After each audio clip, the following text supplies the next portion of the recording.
You step outside and the heat slaps you in the face. Your phone buzzes. 113 degrees feels like 121. You duck back inside, crank the AC, and text the group chat something dramatic about the walk to your car. Maybe you blame the delivery guy for taking forever in this weather.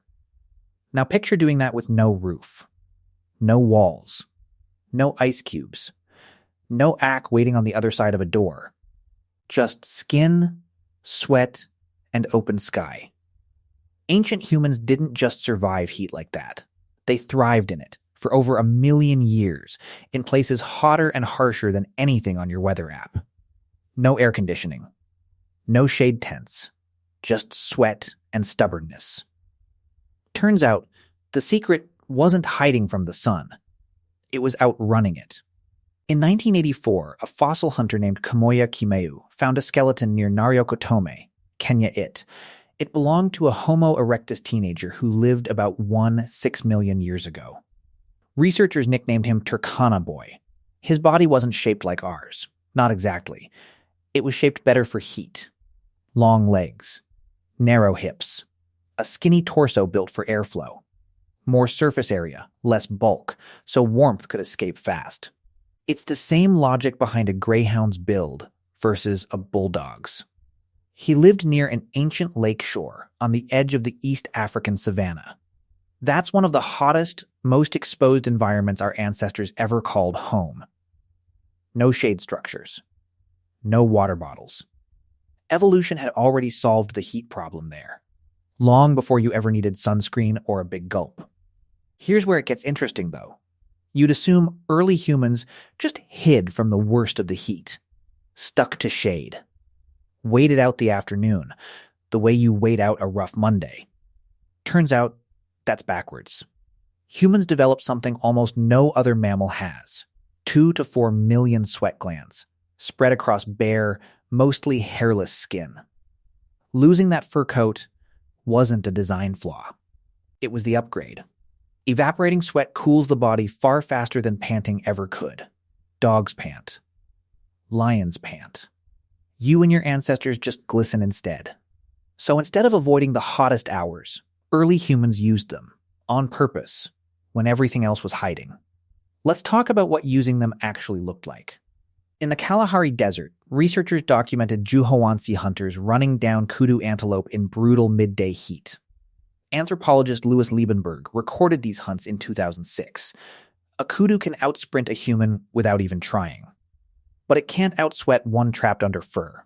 The antelope overheats and eventually collapses, sometimes after hours of steady pursuit. Sometimes after 15 miles or more under a punishing sun. The hunter, still walking at a jog, sweating the whole way, simply catches up. So the real question isn't how ancient humans avoided extreme heat. It's why their bodies practically demanded it. Heat wasn't the enemy here. It was the weapon. Now here's the complication. This heat tolerance didn't evolve somewhere mild and forgiving. It evolved in one of the harshest landscapes on Earth. In 1974, paleoanthropologist Donald Johanson discovered a 2 million-year-old skeleton in Ethiopia's Afar region, the fossil later named Lucy. That same region contains the Danakil Depression. It's regularly ranked among the hottest inhabited places on the planet. Ground temperatures there can pass 145 degrees, hot enough to blister skin in minutes. Lucy's species wasn't fully human yet. Its brain was small. Its tools were non-existent. But it was already walking upright, already sweating through bare skin, already built for a landscape that seemed determined to cook it alive. But here's the question that should be sitting in the back of your mind by now. Why would evolution bother building all this heat armor in the first place? At the Olorgesailie Basin in Kenya, Smithsonian researcher Rick Potts has spent decades studying layers of ancient lake sediment. His team found that East Africa's climate didn't just stay hot and stay put. It swung, wildly, repeatedly, sometimes within a single lifetime. Drought, then flood, then drought again, cycling over hundreds of thousands of years. Old water sources vanished. New ones appeared somewhere else entirely. Early humans weren't only adapting to heat, They were adapting to chaos itself. That's the theory Potts calls variability selection. Instead of evolving for one steady environment, early humans evolved to handle instability, whatever shape it took. Sweat glands, upright walking, flexible diets, portable toolkits.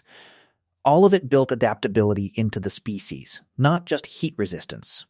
Heat wasn't a single obstacle to beat once and move past. It was the training ground. The bodies that could survive a heat wave one decade and a flood the next were the ones that kept existing and kept passing that flexibility down to you.